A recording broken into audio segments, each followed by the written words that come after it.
Hey everybody, Eric here in the garden. It's January 11th here in Eastern North Carolina. It doesn't feel like it. I've got my t-shirt and shorts on. The point of this video is we've had an extremely warm winter down here in North Carolina, and because of that the roses are really far along. So the question is, what can you do about it? Should you be concerned? Is there anything you can do to save them for colder weather down the road? Hold that thought for a second. That will be the main focus of the video, and hopefully you can see my shirt, a nice gag gift from my wife for Christmas. So thinking back to Christmas, did you get any special garden tools? I got a subscription or a renewal for the American Rose Society. Really a great organization to join if you want to learn more about roses. But this was my gag gift for Christmas. I hope you like it. I'm curious, comment below, did you get anything special for your hobby of growing roses? And speaking of roses, we're January 11th, and check out the leaves on the bushes. Some of them not as much, but this one right here, Hot Princess, we traditionally prune here in Eastern North Carolina maybe the last week of February into the first week or two of March, and that might be what we look for in terms of, you know, the plant pushing out. We've got leaves, and then we go from there. But this is January 11th, and look at all that growth on Hot Princess. So of course the immediate concern is, what are we going to do about this? Because you know, we're January 11th, we're certainly going to get cold at some point. Will we lose some of that before the winter's over with? And the answer is probably yes, but I'm going to talk about why you shouldn't worry about it too much. Number one, it's nothing you did wrong.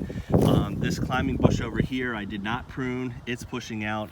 These I pruned back so that they were a little lower so they wouldn't blow around in the winter, and they're pushed out just as much. So number one, it's nothing you can do. You didn't do anything wrong.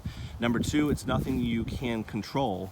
The weather is going to dictate how far the bush pushes out in the winter or spring, and if you have a warm spell, this is what's going to happen. But don't be too concerned. The rose has a couple things going for it. Number one, we'll look at this Veterans Honor as an example. Number one, toward the end of the cane, this is where the most pushing out starts. You know, some leaves on it, and then this bud eye is pretty far pushed out. So even if we lose these, as you go down the cane, you have many, many more bud eyes. These are more pushed out, so they're more vulnerable, very similar to the one with leaves. But if I go a little bit farther down on the bush, these here are much more dormant. So in a worst case scenario, if we get really cold, yes, I might have to prune this back if it turns black or this dies, but I've got more chances farther down on the bush itself.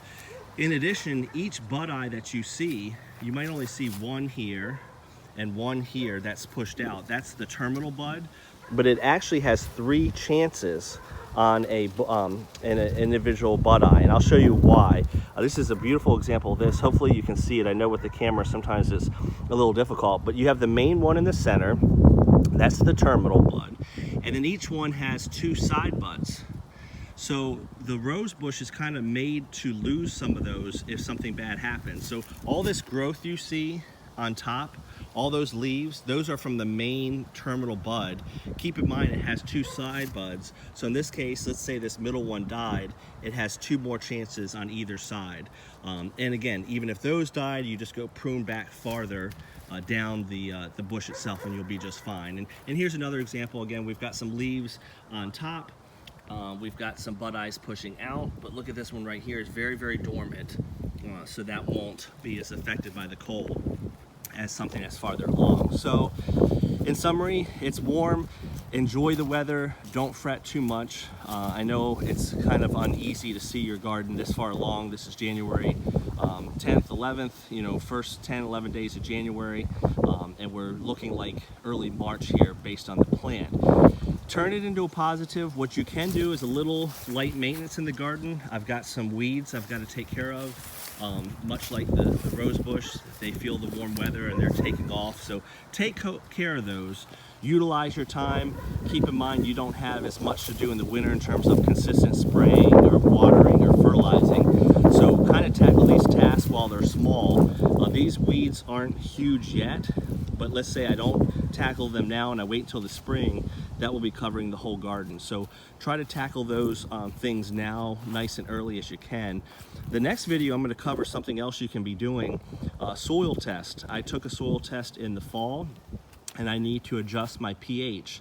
So that's something that I will be doing here over the next week or so during the quiet season, allowing that soil to adjust in time for the growth that I expect this spring. So that's it from Eastern North Carolina. Again, the roses really leafing out here. Not much you can do, but don't be too concerned. Try to tackle some of that weeding and adjusting your soil pH as necessary while the weather is still very nice. Our next video hopefully will be here shortly. Again, we'll focus in on soil testing, what it is, what it can do for your garden, and how you can make adjustments for success down the road. Enjoy the weather where you are. I know it's different elsewhere in the country, and we look forward to any comments you have below. Let me know what you had for Christmas and what you're doing in the garden this month. Take care.